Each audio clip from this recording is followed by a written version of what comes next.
guys, so today's video is going to be a story time video, but it's something that actually happened a couple of days ago, and I did film a video about it as it was happening, and I was hysterically crying. Okay, I'm probably gonna go cry by myself now. Literally going crazy.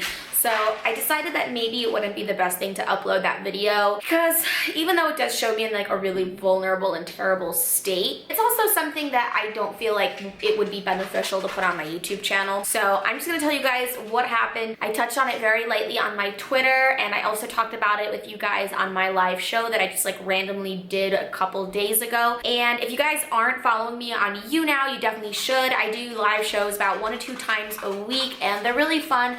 I talk about stuff that's going on right now in my life that I may not particularly want to make videos about. This is something I want to make a video about because it's something that was honestly one of the worst things that's ever happened to me. So this all started a couple days ago when I was taking the train back from Prague. As you guys know, I took Frank and my whole entire family to Prague, and we stayed there for 2 days. And I had an amazing time. I did a meetup, I met amazing people, I ate amazing food, and Prague is just a really beautiful city. On the way back from Prague, we took a train. The train ride was about 3 hours long, and finally we made it back at around like 9 o'clock at night. Frank was totally fine. He slept on the train, like nothing seemed weird about him at all. Then finally we got home, and before we went back inside, I took Frank out for a little walk around the yard. It was a little damp outside, and it had just been raining, but it stopped.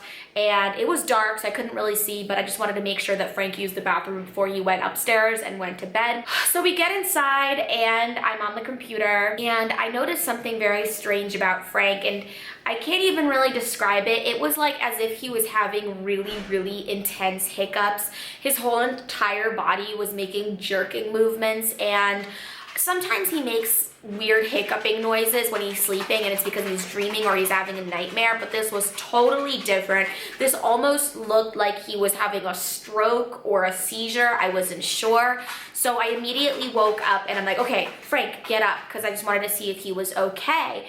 And he just seemed really lethargic and really out of it. So I figured, Frank, we'll just stop and drop anything he's doing if it involves food. So I went to the fridge and I got him like a treat, and I go back to the room and I try to give him the treat, and he won't even open his mouth. And then I try to look into his mouth to see if there's anything in it, and his jaw is just completely frozen shut.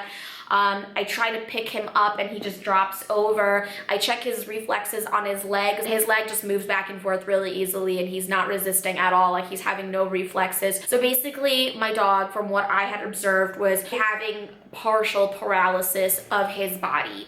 And so I immediately started to freak out. I had no idea what was going on. Like the first thing that I thought might be happening was that he might be having a stroke. So I woke up my cousin and his girlfriend, and I'm like, guys, there's something wrong with Frank. Like, I'm not overreacting. Like, there's something seriously wrong. So they get up, and my cousin, who's like a really reasonable and very calm and collected person, he takes one look at Frank, and he looks up a few things on the internet. So he's like, we need to take Frank to the 24-hour pet hospital, and we had to find one. There was one like 30 minutes away. So we quickly got in the car. I was holding Frank because at this point he couldn't even move, but although he was like paralyzed, he was still doing those like weird jerking movements with his body. It was almost as if he was having muscle spasms or some kind of like convulsions. So we took him to the vet, and at this point it was like midnight or 1 o'clock, and we rush into the pet hospital. There's only one guy there who I guess is the veterinarian that stays there overnight, and he starts asking us questions. And at this point I'm like really freaking out. I was crying, I was hysterical. The veterinarian was kind of looking at me like, this bitch is fucking crazy. And yes, I am. Like, my dog is my child. You guys know how much I love Frank, and that was just a very terrifying moment for me, thinking that I could lose him, and just to think that he was perfectly fine a few hours ago, and then all of a sudden this is happening. So he asks a bunch of questions, and then he does an analysis of Frank, and he pretty much looks at me and he says that he is 100% sure that Frank has been poisoned because he is suffering from some kind of paralysis. Basically, whatever poison he ingested is now shutting his nervous system down. And as soon as I heard that, I like got to my knees and just started bawling my eyes out. So I go into the other room, and they're doing some more tests on Frank, and he's given him 2 different shots. They gave him one which was supposed to like counteract the neurotoxin. And then another one, I don't even know. I could barely like comprehend what was happening. It's about 10 minutes later, Frankie went from being like almost completely immobile to now walking around.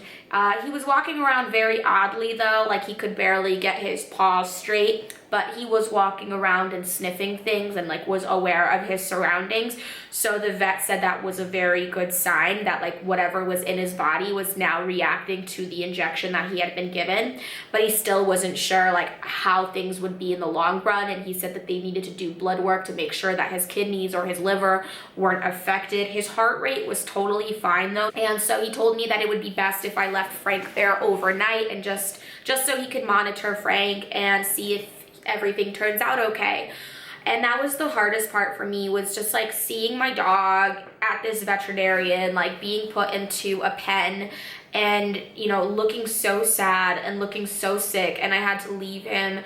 And I went home that night and I didn't sleep at all. I just cried the entire time. I texted with my friend Ryan, who was like really supportive and sweet and was just reassuring me that everything was gonna be okay. And like, shout out to Ryan. You guys think Ryan is the true MVP, like this video. So basically I stayed up all night, and at 7 o'clock I called them, and I was just expecting to hear the worst. I was expecting them to tell me that Frank didn't make it, or that he had worsened over the night.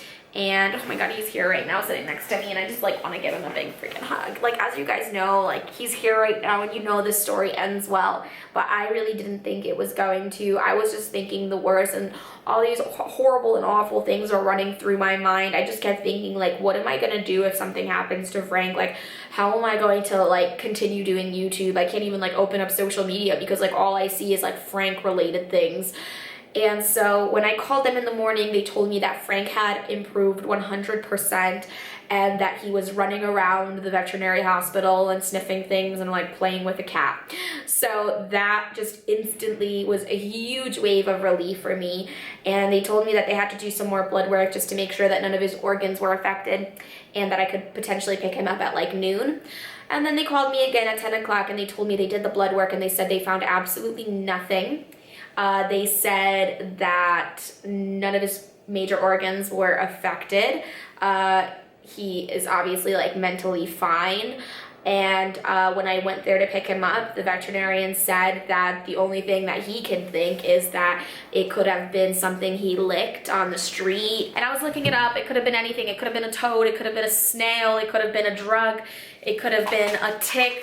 I don't really know. And that's the scary thing, is that I still don't know what happened. And now I'm scared, like, what if it happens again? Because since I don't know what happened to my dog, there's nothing I can do to like prevent that from happening. But it was definitely something really terrifying. And I am just so happy that Frank is okay. And I really want to thank you guys, like, from all of my social media, my Twitter, my Facebook, my YouNow. Frank is thankful too. So I'm gonna go and enjoy the rest of my vacation. Obviously, like, keep an eye on Frank as well, because I don't want something like that to happen again. If any of you guys have had anything similar to this happen to your dog or your pet, please let me know, because like maybe we can help each other figure out what the hell is going on. Anyways, that's gonna be it for today's video. Click the thumbs up button if you're happy that Frank is healthy, and make sure to subscribe to my channel if you haven't already, and I'll see you guys in tomorrow's video. Bye!